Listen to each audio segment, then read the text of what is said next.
leader of Ford Kenya, we know that UDA is very clear. Yes. They would want Ford Kenya to fold. So this pressure may not just be coming from Azimio. Sure. But in all fairness, as citizens, as a country, should a speaker be partisan? It's a legal question, it's a political question, but it's a normal, ordinary question. Should a speaker or a judge be partisan? The answer is no.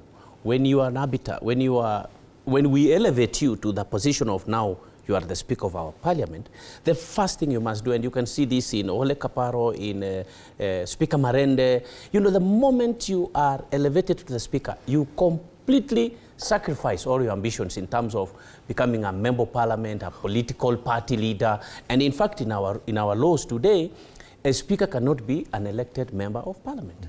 You relinquish that position, immediately you are elected what? As a Speaker. So now, for Moses Wetangula, it is beyond that because he owns a party and he is refused, you know, to actually let it go. And the pressure from Kenya Kwanza has not succeeded previously.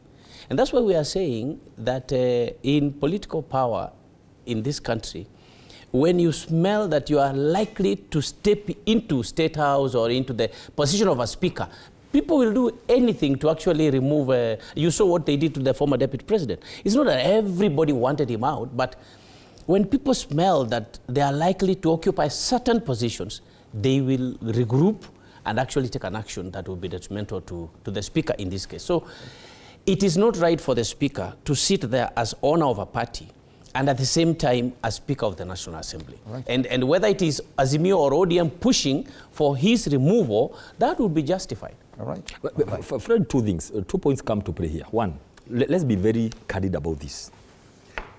It's not possible for Moses Wetangula to continue being Speaker. It is actually not, it cannot happen anywhere else. I think it cannot happen in Kenya, even in Africa or in the world, because some things don't just make sense. And he has clung into it. Well, maybe hanging to that broad-based thing, you know, the Kenya Kwanza coalition rather, that was signed then, that for Kenya would get the speaker. But there's what normally should happen. Now, my point is, from a policy perspective, Fred, when we continue entertaining some irregularities as we move as a nation, we are retrogressing. We are not moving. It is bad for history. It's bad for students. It's bad for people who are coming up, because there is no, you know, that kind of a president. It just can be. It can only be bad. So that's number one. How it's going to be solved, I don't know. But let him know. Let people know that it is not fair for Moses Wetangula to sit there as a leader of a party, literally registered in the political parties anywhere else. That one is wrong. It's illegal. How it goes, but let it be known. Number two, very quickly, Fred, this is a national forum. It's not right for us to come here as leaders and say that court orders don't matter. Now, when you tell that to law students, to the legal fraternity, to the judiciary staff, to teachers, to anybody, where do we go as a nation? If I don't agree with a court ruling in the High Court, I go to Court of Appeal. And I can tell you this again. We are going into very bad drain as a nation, where we don't have respect for law of law, where we don't respect processes and systems and structures. I can tell you, Fred, we are not building a nation. Right. It's gonna, because it can only get worse. Because somebody else will say, if we cannot get justice, if we know that somebody will go and take the law into their hands, then they just say it doesn't matter.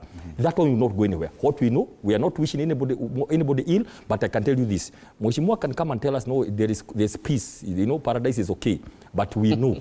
What we saw yesterday was warm-up. By Monday, the whole saga will come to play. A lot of things are going to happen after that. But let's not, please, for record, we cannot go on record to say that court rulings don't matter.